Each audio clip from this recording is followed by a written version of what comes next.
You want to make a documentary of me, an old reprobate like me? I cannot believe it.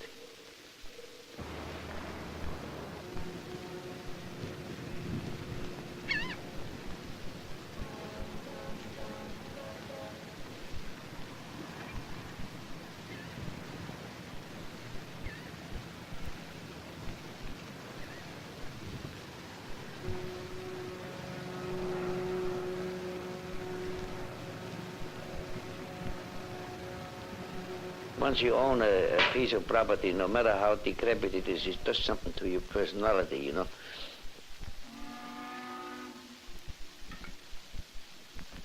My barge, the Domino, is probably called Domino after Domino sugar. She has a long history. She used to first be an open barge. Then the sugar people decided to build a house on the barge to ship the sugar safely. And this is one of the very first covered barges in New York Harbor.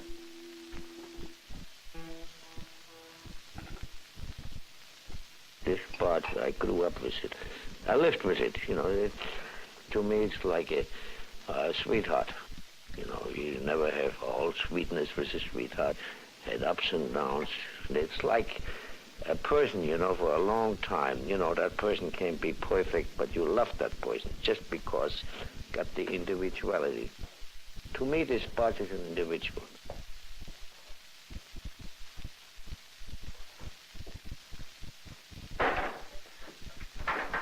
This barge almost burned up. This barge was in a hurricane. I had miserable times with it. I built the barge up. I made improvements. I neglected this barge, and I installed my ideas, but I love this barge.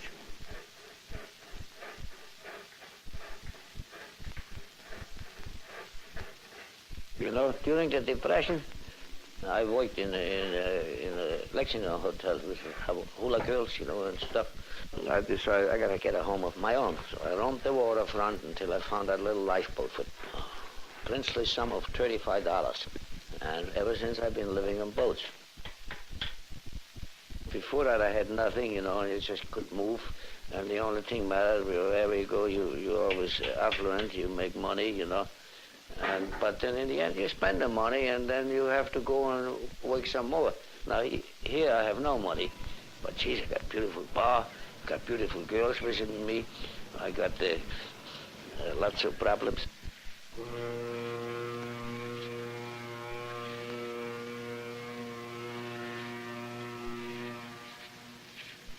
This is what I appreciate, the problems. Well, we got notice to move on the 15th of January. We had a lease on this property until a new company took the place over and we got this possession notice. But imagine you move in the middle of the winter without water, without light, and you wind up in the middle of nowhere. Think Henry's crazy? Like a fox.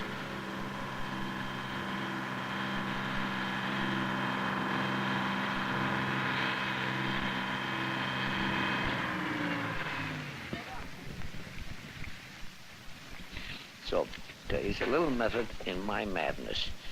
I'm shrewd.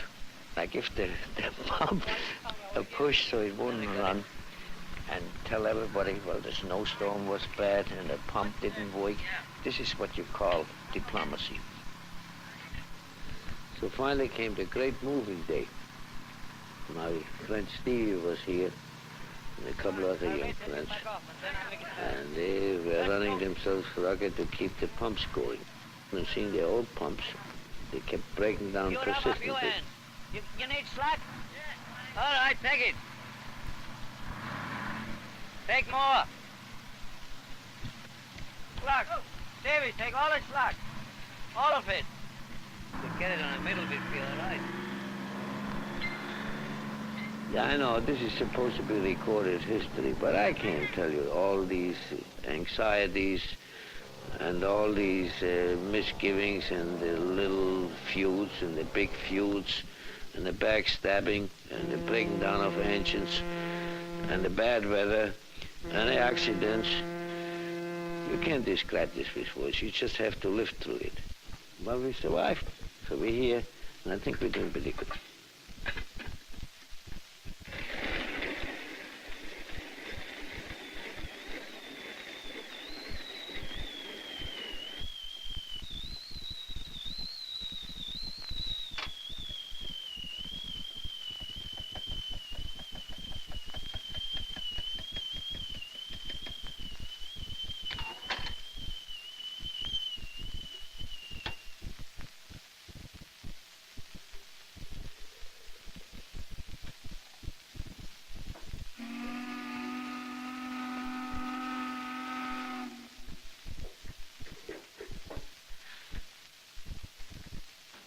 These people are landlubbers. They don't know the difficulties, you know. I'm supposed to move in the furnished room. I would move in the furnished room, but who's going to feed the dogs, you know? Who's going to light the belly stove? Who's going to take care of the little boys that don't know where to go over the weekend? I have to be here. I left this barge.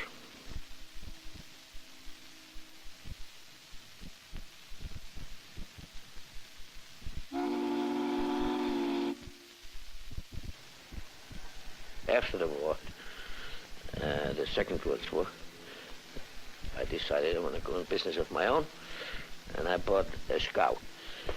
And for a while, there was quite a boom on. I helped to build the lighthouses in Bayonne. I helped to move a village from LaGuardia to Connecticut. Then the business deteriorated, so I decided I swapped my scow for this barge, make a workshop of it. And the tools piled up, and I fixed the machinery on a tugboat, and I fixed everybody else's machinery, and I hate it. I hate to fix my own machinery, leave alone somebody else's machinery, but that's what I'm typecast now, and a fixer, which I ain't. I'm an inventor, I'm an artist.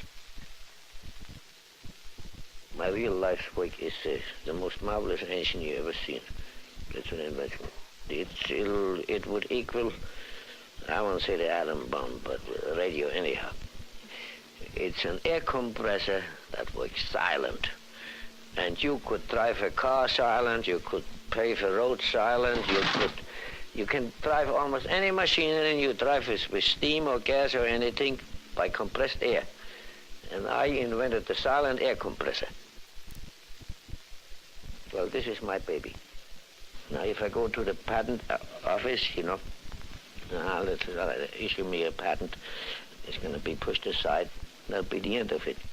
But if I go from here to Chile, non-stop, then the world has to see, hey, this guy got something which nobody else has. This is the big secret, you know. This is the one thing I don't let the cat out of the bag, but it works.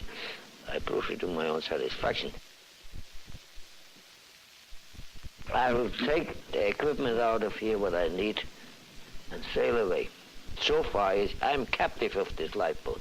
I had wonderful times, but this barge owns me now. I don't like to be owned by anything, you know. I have to go. And I not only have to go because I'm afraid. I mean, I'm not afraid to die or anything. This is ridiculous, you know. Honest to goodness, this isn't just a pipe dream. Sometimes I get up at 2 in the morning and I make little parts for here and little parts for there. I'm one of these days, once I get this engine done, then I feel happy. Then I lay down. It's a nice little, beautiful name. And I cuddle her in my arms and says, I did my work.